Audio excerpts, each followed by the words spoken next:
استعیذ باللہ من الشیطان الرجیم بسم اللہ الرحمن الرحیم۔ آج 25 جولائی 2025 سلسلہ درس قرآن کو سورۃ البقرہ کی آیت نمبر 191 سے لے کر چلیں گے۔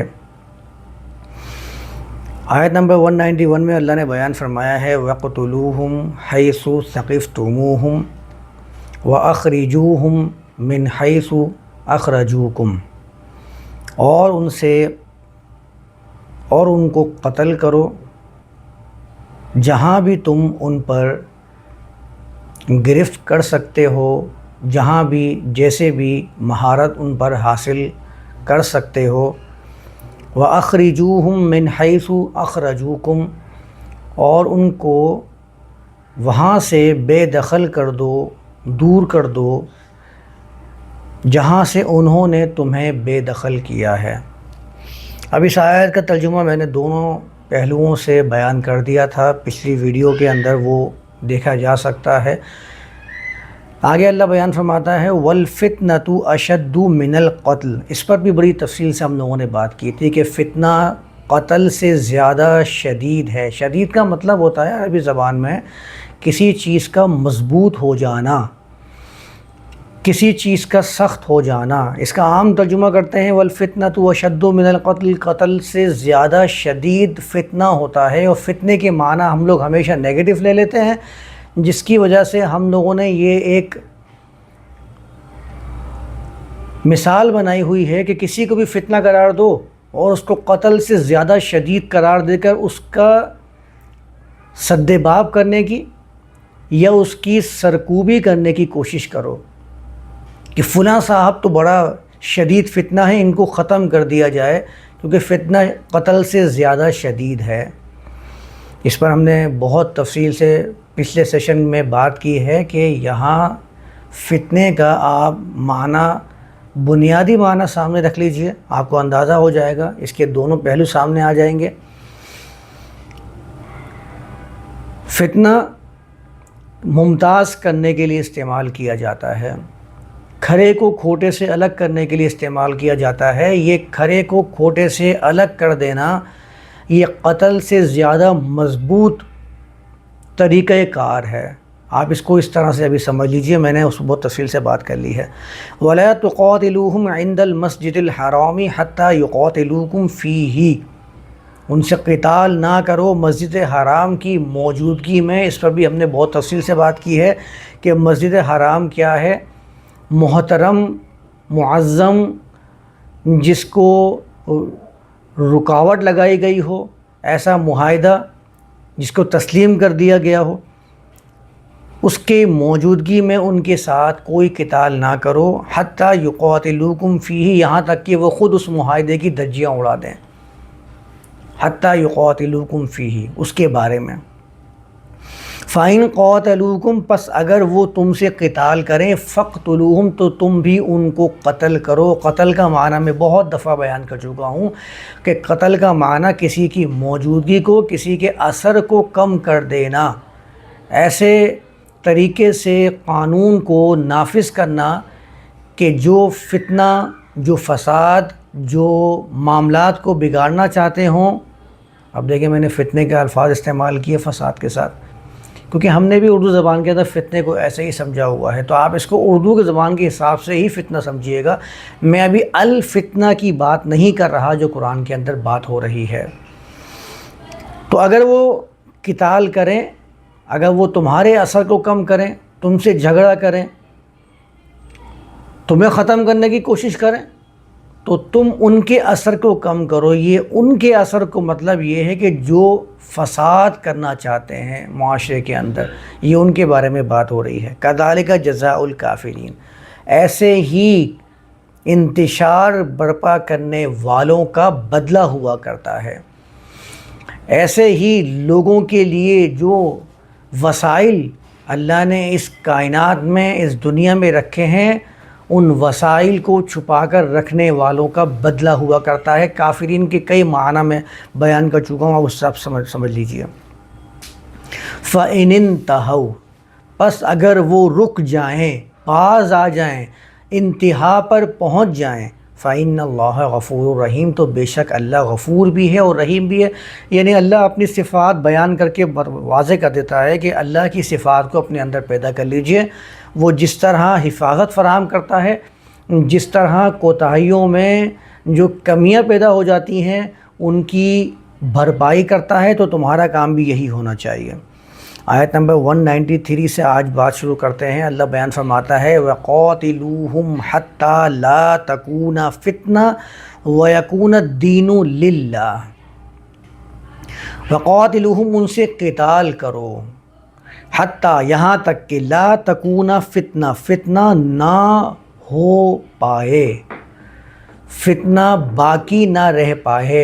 عام طور پر ترجمہ اس کا یہی ہوتا ہے۔ فتنہ کا مفہوم میں آپ کے سامنے بیان کر چکا ہوں کہ فتنہ کیا ہوتا ہے، کھرے کو کھوٹے سے الگ کر دینا، معاملہ یہاں تک لایا جائے، اس طریقے سے قانون کا نفاذ کیا جائے، اس طریقے سے فساد کی سرکوبی کی جائے کہ یہ معاملے ختم ہو جائے، کھرے کو کھوٹے سے الگ کرنے والا سب کھڑا ہو کر سامنے آ جائے، معاملہ بالکل بہتر ہو جائے۔ اس موقع پر اس طرح کے الفاظ بیان کیے جاتے ہیں، حتی لا تکون فتنہ۔ اس فتنہ سے مراد لوگوں نے یہ لیا ہے کہ جو مشرکین ہیں، جن کو مشرکین ڈکلیئر کیا جاتا ہے، جن کو یہود اور نصارہ قرار دیا جاتا ہے، کیونکہ اگلا ہی جو جملہ ہے وہ ہے وَيَكُونَ الدِّينُ لِلَّهِ، دین ہو جائے اللہ کے لیے، یہ اس کا مفہوم ہے، یہ اس کا معنی ہے۔ اس آیت کا ترجمہ کیا جاتا ہے اور دین اللہ کا ہو جائے۔ اب جب دین اللہ کا ہو جائے تو اس کے لیے یہ آیت ہونی چاہیے تھی وَيَكُونَ دِينُ اللَّهِ، اللہ کا دین ہو جائے۔ یہاں اس آیت میں، اس جملے میں یہاں یہ نہیں مینشن، یہ ذکر نہیں ہے کہ اللہ کا دین ہو جائے، نہیں۔ جیسے ہی یہ ترجمہ اللہ کا دین ہو جائے کیا گیا، اس کا اثر پڑنا شروع ہوا کہ اللہ کا دین یعنی جس دین سے، جس اسلام سے اپنے آپ کو منسوب کیا جا رہا ہوتا ہے، اپنے آپ کو مسلمان ڈکلیئر کرنے کے بعد جتنے دیگر مذاہب ہیں ان سب کو باطل و فتنہ قرار دیا جاتا ہے۔ پھر یہ بیان کرتے ہیں کہ ان کو ختم کر دیا جائے، ان کو ختم کر دیا جائے، ان کے سامنے دو آپشن بیان کر دیے جائیں کہ یا تو اسلام قبول کرو، مسلمان بن جاؤ، ورنہ لڑنے کے لیے، مرنے کے لیے تیار ہو جاؤ۔ روایات کے اندر بھی ایسا ہی بیان کیا گیا ہے، آپ روایات اٹھا کر دیکھ لیجئے۔ یہ جو میں نے آپ کے سامنے ذکر کیا ہے، یہ بخاری کی ہی ایک روایت کا میں نے آپ کے سامنے تذکرہ کیا ہے اپنے الفاظ کے اندر۔ راوی نے بھی تو اپنے ہی الفاظ کے اندر بیان کیا ہے، راوی نے کون سا لفظ با لفظ بیان کیا ہے کسی چیز کو۔ اس پر تو ہم بات کرتے رہتے ہیں، بڑی بحثیں اس پر ہم کرتے رہتے ہیں کہ لفظ با لفظ بیان کرنے میں کتنا فرق آتا ہے، اور کسی بات کو اپنے ذہن میں سمجھنے کے بعد اپنے الفاظ کے بیان کرنے سے معنی کتنا تبدیل ہو جاتے ہیں۔ یہ ہم بہت دفعہ اس پر بات کر چکے ہیں۔ تو راوی نے تو یہی بیان کیا ہے کہ دو آپشن رکھے جاتے تھے اور اس کو دین کی اصل قرار دیا گیا ہے، یا تو کلمہ پڑھ لو یا اسلام قبول کر لو یا پھر لڑنے کے لیے تیار ہو جاؤ۔ وہ روایت کے الفاظ میرے ذہن میں آ رہے ہیں، امرت ان اقاتل الناس حتی یقولوا لا الہ الا اللہ، بخاری کی روایت میں کہ مجھے حکم دیا گیا ہے۔ ایک روایت میں تو یہ بیان کیا گیا مجھے بھیجا گیا ہے، مجھے مبعوث کیا گیا ہے کہ میں لوگوں سے وہاں تک لڑتا رہوں، ان کا قتل کرتا رہوں، یہاں تک کہ وہ اللہ کا کلمہ یعنی لا الہ الا اللہ نہ کہہ لیں۔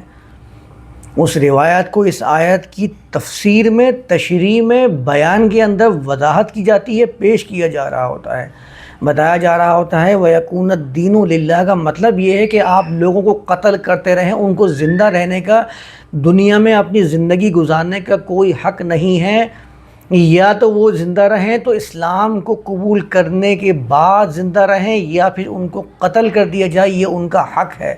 اس کو انہوں نے حق قرار دیا ہے ہر انسان کے اوپر، ہر مسلمان کے اوپر، اور یہیں سے پھر وہ فتنہ جنم لیتا ہے، یہیں سے پھر وہ معاملہ جنم لیتا ہے جس میں ہم دنیا کے اندر ہر انسان کو انسان سمجھتے ہی نہیں ہیں۔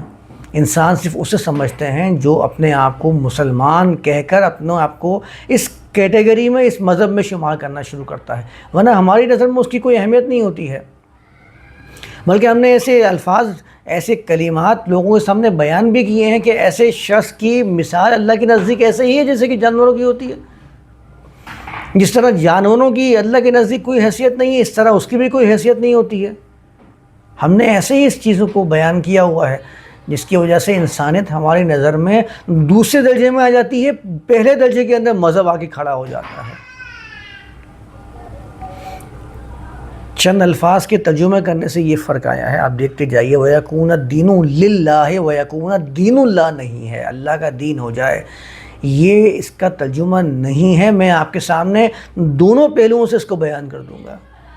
آپ سب سے پہلے اس بات کو ذہن میں رکھ لیں کہ یہ جو ترجمہ کر کے ذہن بنایا گیا ہے، یہ ترجمہ کر کے جو بتایا گیا ہے، یہ قرآن کی دیگر آیات کے بالکل خلاف ہے۔ قرآن نے کہا لا اکراہ فی الدین، جب اس نے کہہ دیا ہے کہ دین کے معاملے میں، الدین کے معاملے میں کسی قسم کی کوئی زبردستی نہیں ہے، پھر آپ اس کے اوپر یہ لازم کر کیسے سکتے ہیں کہ وہ یا تو لا الہ الا اللہ کہے یا پھر مرنے کے لیے تیار ہو جائے، دنیا میں اس کو زندگی گزارنے کا کوئی حق نہیں۔ لا اکراہ فی الدین کے تو یہ نظریہ مکمل خلاف ہے۔ ایسا کیسے ہو سکتا ہے کہ قرآن لا اکراہ فی الدین بھی کہہ دے اور اس کے بعد وَيَكُونَ الدِّينُ لِلَّهِ کا مفہوم بھی یہی ہو؟ یہ تو شدید تناقض ہوگا دونوں آیات کا آپس کے اندر۔ وہ یہ کہہ بھی دے فَمَنْ شَاءَ فَلْيُؤْمِنْ وَمَنْ شَاءَ فَلْيَكْفُرْ، کہ جو چاہے وہ ایمان لائے اور جو چاہے وہ کفر کرے، اور اس کے بعد میں ترجمہ کر دوں کہ ہاں جو ایمان والا ہوگا وہی اس دنیا میں رہنے کا حقدار ہے، ورنہ وہ دوسرے کو موت کے گھاٹ اتار دیا جائے گا، اس کو زندہ رہنے کا کوئی حق نہیں ہے۔ اور یہ بیان کرنے والے اس کے اوپر عمل کر بھی نہیں سکتے ہیں۔ جب آپ سامنے والے کو تبلیغ کریں گے، اس کو اسلام کی دعوت دیں گے اور دوسرا آپشن نہیں رکھ دیں گے کہ نہیں اب تمہیں زندہ رہنے کا کوئی حق نہیں ہے، تو پھر آپ جو تاریخ پیش کر رہے ہوتے ہیں اللہ کے رسول کے زمانے کی، وہاں تو اللہ کے رسول کے زمانے میں آپ یہ پیش کر رہے ہوتے ہیں کہ اللہ کے رسول وہاں پر ایک بطور حاکم بھی موجود تھے، اور وہاں پر یہود، نصارہ، مشرکین وہ بھی اپنی زندگی گزار رہے تھے۔ ان تاریخی روایات کا کیا کریں گے پھر آپ؟ اگر اس روایات کو، اس بات کو، اس معاملے کو آپ کہتے ہیں کہ ہاں یہی اصل ہے، تاریخ تو خود تاریخ کے اوپر فیصلہ کر رہی ہے کہ یہ غلط ہے جو ہمارے ہاں مفہوم بیان کیا جا رہا ہے۔ لا تکون فتنہ ویکون الدین للہ، اصل وجہ یہ ہوئی ہے کہ ہم نے فتنہ سے مراد ہمیشہ مذہب، اس سے باہر تو ہم نکلتے ہی نہیں ہیں نا۔ ہم نے مذہب کو الگ کیا، سیاست کو الگ کیا، ارباب شریعت کو الگ کیا، ارباب سیاست کو الگ کیا، دونوں کے فیصلے الگ الگ ہو رہے ہیں، تو ہم نے ہمیشہ یہ جو خط امتیاز ہے ان کے درمیان برقرار رکھا ہے۔ اسی وجہ سے معاملہ یہ آتا ہے کہ ہم یہاں پر جو قرآن کی آیات فتنہ کے الفاظ آتے ہیں، مشرکین کے الفاظ آتے ہیں، کافرین اور ظالمین کے الفاظ آتے ہیں، ہمارے ذہن میں صرف وہی مذہبی خاکہ سامنے آتا ہے،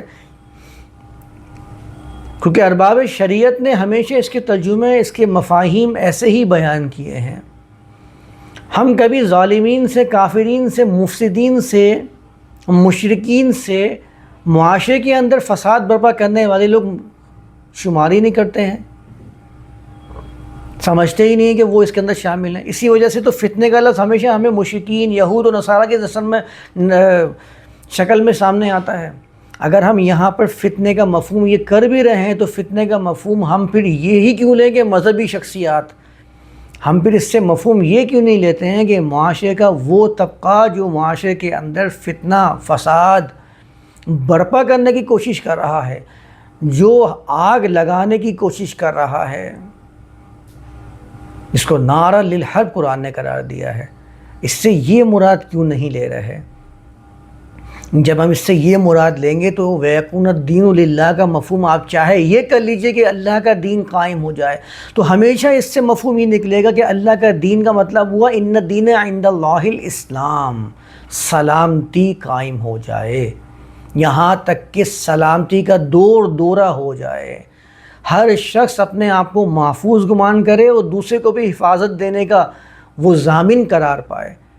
جیسے ہی آپ یہاں پہ فتنہ اس کے مفہوم کو، اس کے پہلو کو تھوڑا سا بدلیں گے، وَيَكُونَ الدِّينُ لِلَّهِ کا ترجمہ آپ چاہے اللہ کا دین کرتے رہیں، جب بھی مفہوم یہ بن کے سامنے آئے گا کہ اسلام کا دورہ ہو جائے، ہر شخص سلامتی کے اندر اپنے آپ کو زندگی گزارنے والا گمان کرنا شروع کر دے، خیال کرنا شروع کر دے، حتمی یقین پر آ جائے، ہر شخص کو اپنی زندگی گزارنے کا پورا حق حاصل ہو جائے، ہر قسم کا نظریہ اپنانے کا حق حاصل ہو جائے۔ جب اللہ نے اس کو یہ حق دیا ہے تو میں کون ہوتا ہوں اس حق کو چھین لینے والا؟ میں کون ہوتا ہوں اپنے خیالات کو دوسرے پر مسلط کر دینے والا؟ یہ حق مجھے تو اللہ نے نہیں دیا ہے۔ جب میں اپنے خیالات کو تبدیل کرنے کا پورا حق رکھتا ہوں تو دوسرے کو یہ حق کیوں نہیں دینا چاہتا؟